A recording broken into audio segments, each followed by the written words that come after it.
My mother, Patricia Williams, had always been clear about my place in the family hierarchy. As the middle child between two accomplished siblings, I had grown accustomed to being viewed as the underachiever, the one who lacked the natural business instincts that seemed to run in our bloodline. My older sister Jennifer was a corporate lawyer at a prestigious firm, my younger brother Michael was a successful investment banker, and Mom herself had built Williams Consulting into what appeared to be a thriving management consultancy. Meanwhile, I worked as a data analyst for a mid-sized research firm, lived in a modest apartment, and drove a reliable but unremarkable sedan. To anyone observing our family dynamics, the contrast was obvious.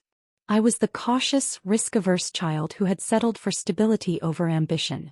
What none of them knew was that 4 years ago, when Mom's consulting firm was struggling to secure the growth capital needed to expand beyond its regional client base, I had quietly arranged for my venture capital fund to provide the $12 million in series of funding that had transformed Williams Consulting from a small boutique firm into a major player in the management consulting space.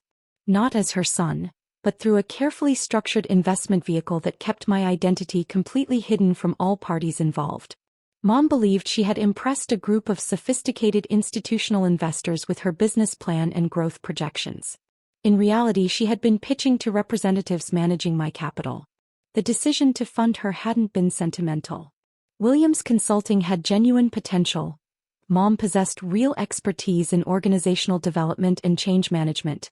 Her client retention rates were exceptional, and the market for strategic consulting services was expanding rapidly. The business fundamentals were solid, even if Mom's tendency to micromanage and take credit for her team's insights created some operational challenges. Over the following years, as Williams Consulting continued to grow and required additional funding rounds, I had participated through various investment entities controlled by my venture capital fund. Series B brought another $18 million. Bridge financing added $8 million more. By the current valuation, I controlled approximately 67% of Williams Consulting through a network of investment vehicles, while Mom owned roughly 22% of the company she had founded. The irony wasn't lost on me. Every family gathering where Mom explained the complexities of running a successful consulting firm, she was essentially describing my investment back to me. Every time she criticized my lack of entrepreneurial vision or inability to think strategically, she was talking to the person whose capital had made her success possible. This particular family dinner was taking place at Mom's house in the upscale suburb where she had moved after Williams Consulting's rapid expansion. The house itself, a sprawling colonial with marble countertops and a 3-car garage, had been purchased with proceeds from the company's growth, which had been funded by my investment. "I've been reviewing our Q3 performance numbers," Mom announced as we sat down to dinner. "Williams Consulting exceeded revenue projections by 18%, and we're on track for our best year ever." "That's incredible, Mom," Jennifer said. "You've really built something special. It's all about understanding market dynamics and having the strategic vision to capitalize on opportunities," Mom continued. "Most people in the consulting space are reactive rather than proactive. They wait for clients to come to them instead of identifying emerging needs and developing solutions." My brother Michael nodded approvingly. "The client list in your last newsletter was impressive. Fortune 500 companies don't typically work with boutique firms unless they're truly exceptional." I continued eating my salad quietly as I typically did during these business discussions. There was no point in mentioning that the Fortune 500 client relationships had largely resulted from strategic partnerships arranged through my investment fund's network, or that the emerging needs Mom had identified were actually market research insights provided by consultants I had hired through one of my portfolio companies. "The key," Mom said, gesturing with her wine glass, "is understanding that consulting isn't just about giving advice. It's about becoming a trusted strategic partner who can guide organizations through complex transformations." "You've always had great instincts for that kind of work," Jennifer added. "Even when we were kids, you could see solutions that other people missed." "Exactly," Mom agreed. "Business intuition isn't something you can learn from textbooks. You either have the natural ability to read markets and anticipate client needs, or you don't." I nodded politely and took another bite of my dinner. Mom's business intuition was indeed impressive, though it had been significantly enhanced by the comprehensive market analysis reports and strategic planning documents provided by my investment funds advisory team. The solutions she was famous for developing often originated from detailed research conducted by specialists I had retained specifically to support Williams Consulting's growth. Speaking of natural ability, Mom continued, turning her attention to me, I keep telling people that success in business requires a specific type of mindset. You have to be comfortable with uncertainty, willing to take calculated risks, and able to think several moves ahead. Mom's right, Michael said. Investment banking has taught me that the most successful people are always thinking about long-term strategy while managing immediate challenges. That's exactly the kind of thinking that separates true entrepreneurs from people who just work for other people, Mom said with a meaningful glance in my direction. Some people are content with stable, predictable careers, but real business success requires vision and courage. The family nodded in agreement. This was familiar territory.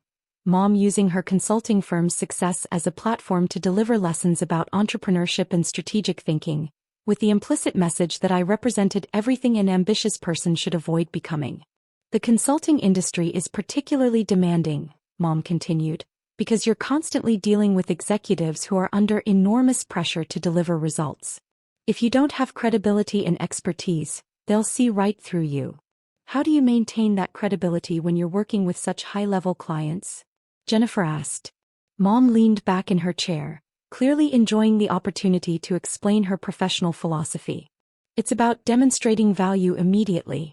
When Williams Consulting walks into a boardroom, we don't just present analysis. We present actionable solutions that executives can implement right away. That must require incredible preparation, Michael said. It does. Every client engagement involves weeks of research, data analysis, and strategic planning before we even have our first meeting. That's why Williams Consulting commands premium fees. We're not just consultants, we're strategic partners. I listened with interest as Mom described the extensive preparation process. She was right about the research and analysis being crucial, though she seemed to have forgotten that most of it was conducted by the specialized research team I had funded through one of my investment vehicles. The strategic planning she mentioned was largely based on frameworks developed by business school professors and industry experts who were retained as advisors to my portfolio companies. The best part, Mom said, is that we're just getting started. The management consulting market is evolving rapidly, and Williams Consulting is perfectly positioned to dominate the next phase of growth. What does that mean in practical terms? Jennifer asked. We're developing proprietary methodologies for digital transformation and organizational change management. These aren't just generic consulting approaches, they're specialized frameworks that can't be replicated by our competitors. I almost smiled at that. The proprietary methodologies were indeed valuable, but they had been developed by a team of researchers and consultants working under contract to my investment fund. Mom and her team had contributed important insights and practical experience, but the fundamental intellectual property had been created by specialists I had retained specifically for that purpose. Intellectual property like that must be incredibly valuable, Michael said. It is, Mom agreed. Our projections suggest these methodologies could double our revenue within the next 18 months. As dinner continued, the conversation moved to other topics, but Mom kept returning to her favorite subject, the impressive growth and bright future of Williams Consulting. She discussed upcoming client engagements, potential expansion opportunities, and her plans for establishing Williams Consulting as the premier boutique consulting firm in the region. I remained quiet throughout most of the conversation, occasionally asking questions that demonstrated appropriate interest without revealing any particular expertise. When Mom explained complex strategic concepts, I nodded as if I was learning something new. When she described challenging client situations, I expressed suitable admiration for her ability to navigate such complexity. By the time we reached dessert, Mom had worked herself into a particularly philosophical mood about business success and personal achievement. You know what separates successful entrepreneurs from everyone else? She asked the table. It's not just intelligence or education. It's having the vision to see opportunities that other people miss. That takes real insight, Jennifer said. It does, Mom agreed. When I started Williams Consulting 8 years ago, Plenty of people told me the consulting market was oversaturated or that I didn't have enough experience to compete with established firms. But I believed in my vision and I was willing to stake everything on it. I took a small bite of chocolate cake and nodded appreciatively. Mom's version of history was always interesting to hear. In her telling, the early days of Williams Consulting had been a heroic struggle against skeptical critics and market headwinds. The reality had been more straightforward. She had presented a competent business plan to my investment team, who had quickly recognized its potential and provided the funding needed for rapid expansion. The most rewarding part, Mom continued, is that Williams Consulting's success proves that you can build something meaningful if you're willing to work hard and think strategically. What advice would you give to someone who wants to start their own business? Michael asked. Mom considered the question carefully. First, you need to have genuine expertise in whatever field you're entering. Second, you need to understand your market better than your competitors do. And third, you need the courage to make decisions when you don't have complete information. Those sound like the qualities that made Williams Consulting successful, Jennifer said. Exactly. But here's the thing, not everyone has those qualities. Some people are naturally risk-averse or lack the strategic thinking required for entrepreneurship. There's nothing wrong with that, but it's important to be honest about your own capabilities. Mom's gaze drifted meaningfully in my direction. Take someone who works in data analysis, for example. That's valuable work and it requires specific skills, but it's fundamentally different from building and running a business. Different people are suited for different roles. The family nodded in understanding. They had all heard Mom's views on this subject before.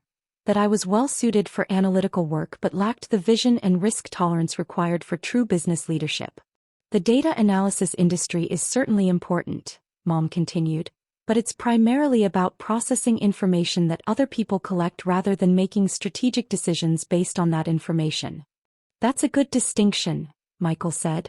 There's definitely a difference between analyzing data and using data to make business decisions. Right, Mom agreed. Williams Consulting uses extensive data analysis in our client work, but the real value comes from interpreting that data and developing actionable strategies. That's where business sense and strategic thinking become crucial. I nodded thoughtfully as if I was genuinely learning something about the distinction between analysis and strategy. In reality, I was the one who had funded the development of Williams Consulting's analytical capabilities and strategic frameworks. The data processing systems Mom relied on had been designed and implemented by specialists working under contract to my investment fund. I've been thinking, Mom said, shifting her focus more directly to me, maybe it's time you considered expanding your skill set. Data analysis is a good foundation, but you're 31 now. At some point you might want to think about developing more business-oriented capabilities. What do you mean? I asked. Well, you could consider an MBA program or maybe some professional development courses in strategic planning or project management. Williams Consulting actually offers some training programs that might be relevant. The family seemed pleased with this suggestion. Mom was offering to help her son develop more marketable skills and potentially advance beyond his current analytical role. The training programs are designed for mid-level managers who want to develop strategic thinking capabilities, Mom explained. They're not cheap, but they could be a good investment in your future. That's generous of you to offer, I said. Obviously, you'd need to demonstrate real commitment and show that you're serious about developing business skills. I can't just hand you opportunities because you're my son. But if you're willing to put in the work, there could be pathways for professional growth. The family was clearly encouraged by this development. Mom was extending a lifeline to her son who had settled for a stable but unremarkable career, offering him the chance to learn from her entrepreneurial success. The business development field is particularly interesting right now, Mom continued. Companies are investing heavily in strategic planning and organizational transformation. If you could develop expertise in those areas, there would definitely be career opportunities available. I appreciate the suggestion, I said. Just remember, Mom added, transitioning from pure analysis to strategic consulting requires a completely different mindset. You can't just process data. You have to synthesize information, identify patterns, and develop recommendations that executives can act on. As the evening wound down, family members began clearing dishes and preparing to leave. Mom lingered in the kitchen with Jennifer and Michael, continuing to discuss Williams Consulting's growth prospects and strategic initiatives. "I'm really proud of what you've built," Jennifer was saying. "Starting a consulting firm from scratch and growing it to this level is incredibly impressive." "Thank you," Mom replied. "It's been challenging but also incredibly rewarding. There's something special about building something that creates value for other people." "The client testimonials on your website are amazing," Michael added. "These are serious executives saying Williams Consulting transformed their organizations." "That's what makes the work meaningful," Mom said. "We're not just providing advice, we're helping companies become more effective and successful." I finished drying the last plate and hung up the dish towel. "I should probably head home," I said. "Early day tomorrow." "Of course," Mom said. "Think about what we discussed tonight. The training program offer is genuine. I really think it could help you develop some valuable business skills." "I'll definitely consider it," I replied. "Don't just consider it," Mom said firmly. "You lack business sense completely. That's why you'll never amount to anything unless you make some serious changes. The analytical mindset is fine for support roles, but real success requires strategic thinking and leadership capabilities." The family nodded in agreement. They had all witnessed Mom's transformation from a small-town consultant to the founder of a thriving firm, and they understood that she was offering to share her expertise with a family member who clearly needed guidance. "You're right," I said simply. As I drove home that night, I reflected on the conversation. Mom had been particularly condescending this time, more explicit than usual about my professional limitations and more insistent on her own superior business acumen. The family had been more supportive of her perspective than typical, nodding along as she explained why my career represented everything she had risen above. It was time for that dynamic to change. Friday morning, I called my venture capital fund from my home office. "Good morning, this is regarding Williams Consulting," I said when my managing partner answered. "I need to initiate an immediate capital withdrawal." "Of course," she replied. "What's the timeline you're looking at?" "I want all funding pulled from Williams Consulting within 72 hours, I said. "Complete liquidation of our position." "That's quite aggressive," she said carefully. "Is there a specific issue with the company's performance?" I thought about Mom's performance over the past 2 years. While Williams Consulting had continued to grow, there had been some concerning developments. She had begun making strategic decisions without consulting the board, had hired several family friends for key positions despite better qualified candidates being available, and had recently started using company resources for personal expenses. More fundamentally, her attitude toward the team and stakeholders had become increasingly problematic. She consistently took credit for strategic insights developed by others, dismissed the contributions of junior staff members, and had begun treating Williams Consulting as her personal kingdom rather than a professionally managed company with fiduciary responsibilities to investors. "Focus on governance concerns and strategic decision-making authority," I said. "Also document the pattern of taking personal credit for team accomplishments and external advisory contributions." "Understood. I'll prepare the withdrawal documentation and notify the company's CFO that we're exercising our liquidation rights. One more thing," I added. "Make sure the notification includes a detailed explanation of why we're withdrawing our investment. I want Williams Consulting's management to understand exactly what behaviors triggered this decision."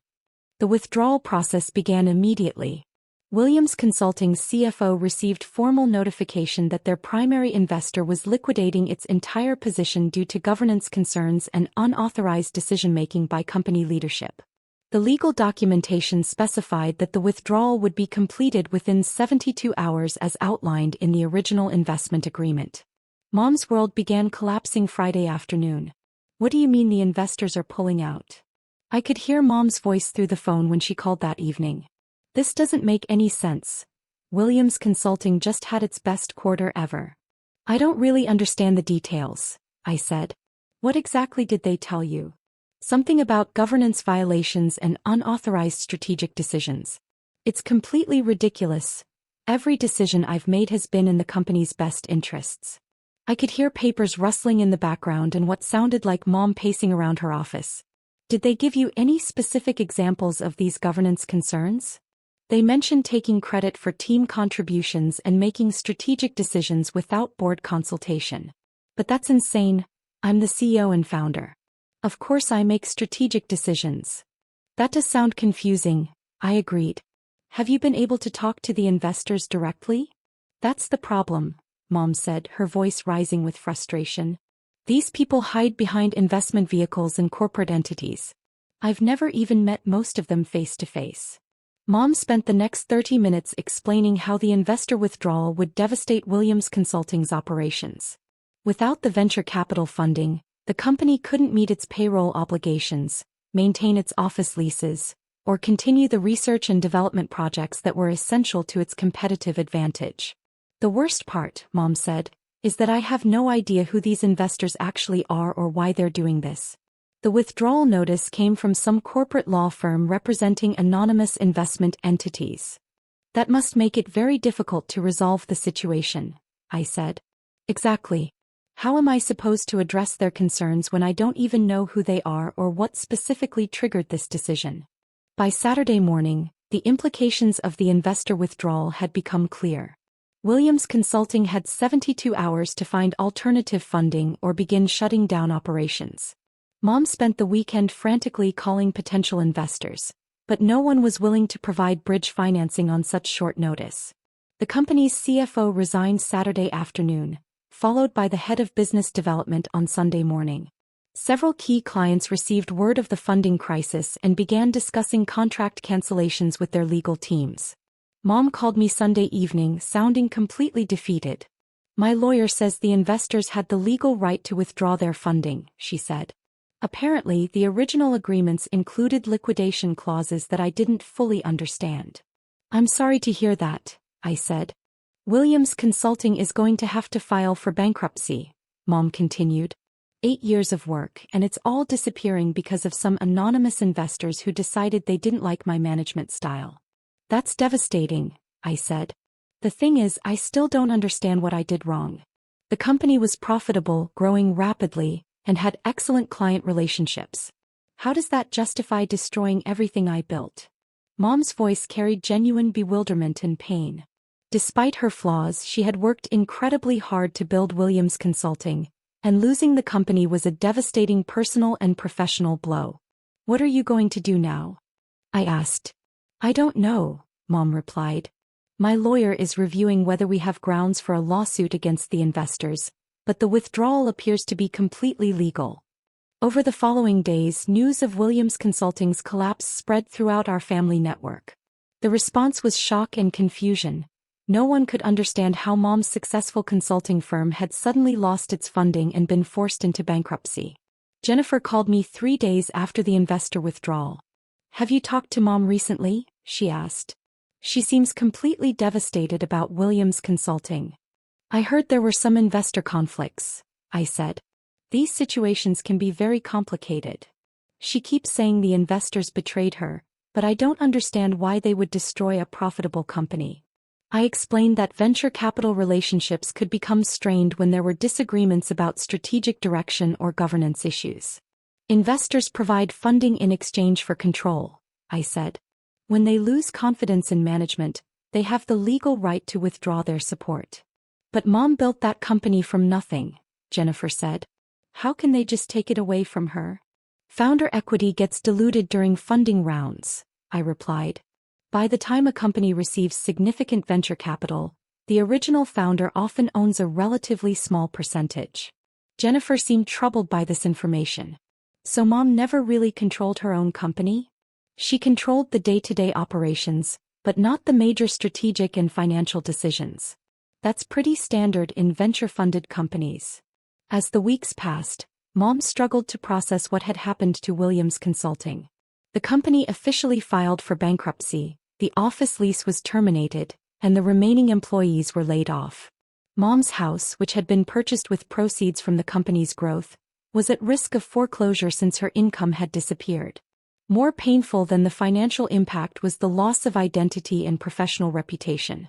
For 8 years, Mom had been the successful entrepreneur who had built a thriving consulting firm from scratch.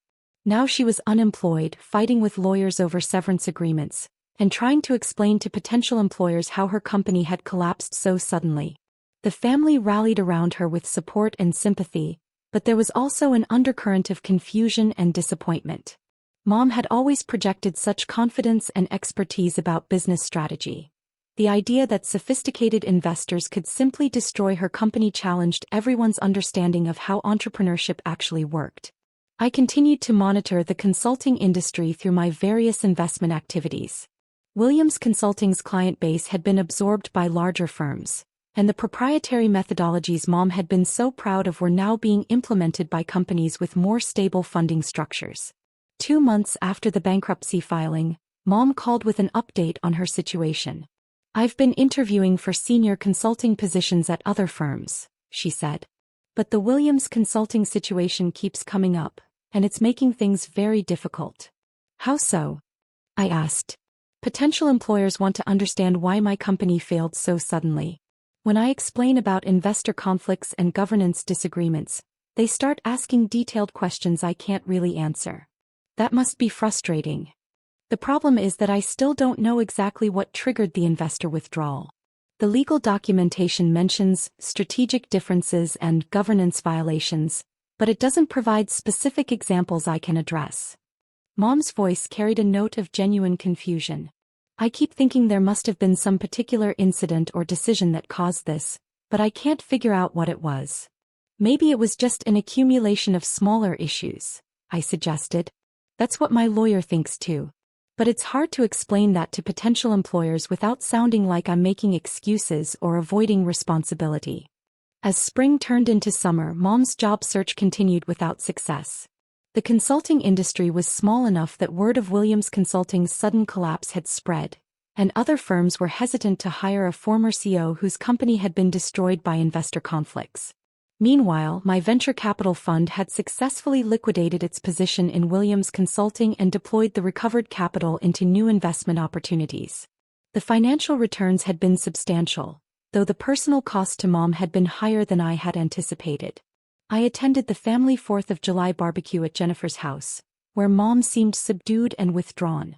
She still hadn't found a new position and was clearly struggling with the loss of professional identity and financial security. "Any progress on the job front?" Michael asked during dinner. "I'm talking to a few firms," Mom replied vaguely. "The market is pretty competitive right now, especially for senior-level positions." "I'm sure something will work out," Jennifer said encouragingly. "You have too much experience and expertise to stay unemployed for long." Mom nodded but didn't seem convinced. The confident entrepreneur who had dominated family conversations for years had been replaced by someone who seemed uncertain about her future prospects and her own professional capabilities. Later that evening, as family members were cleaning up after the barbecue, Mom approached me privately. "I've been thinking about our conversation at Christmas," she said. "About different types of career success." "Oh," I replied. "You were right that not everyone is cut out for entrepreneurship. Maybe I was too focused on building the biggest possible company when I should have been thinking more carefully about sustainable growth and stakeholder relationships." I nodded thoughtfully. "Those are important considerations. I'm actually considering some independent consulting work or maybe joining an established firm where I wouldn't have to worry about funding and investor relations," Mom continued. "The whole venture capital thing might be more complicated than I understood." "Those could be good options," I agreed. Mom seemed to appreciate the encouragement. I realized I was probably too judgmental about different career paths. There are lots of ways to be successful that don't involve raising venture capital and building massive companies. As autumn arrived, Mom finally found a position as a senior director at an established management consulting firm. The salary was about 40% of what she had been making as CEO of Williams Consulting, and the role involved far less autonomy, but it provided stable income and the opportunity to rebuild her professional reputation. The family was relieved to see her working again, though everyone understood that this represented a significant step back from her previous entrepreneurial success. Mom seemed to be adjusting to her new reality, though she occasionally made bitter comments about investor greed and venture capital politics. At Thanksgiving dinner, our family gathered again at Jennifer's house. Mom attended but seemed reserved compared to previous years.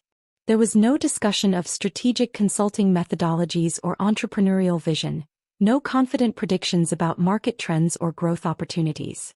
Instead, the conversation focused on Michael's recent promotion, Jennifer's new partnership track, and my parents' travel plans. When business topics came up, Mom participated politely but didn't attempt to dominate the discussion as she had in the past. I found myself feeling genuinely sympathetic toward her. Despite her condescending attitude and her tendency to dismiss my career, she had worked hard to build Williams Consulting and didn't deserve to lose everything because of governance conflicts that could have been addressed through better communication. As dinner was ending, Mom pulled me aside. "I want to apologize for some of the things I said last Christmas," she said. "I was pretty dismissive of your career and that wasn't fair." "I appreciate that," I replied. "This whole experience has given me a different perspective on business success and professional satisfaction," Mom continued.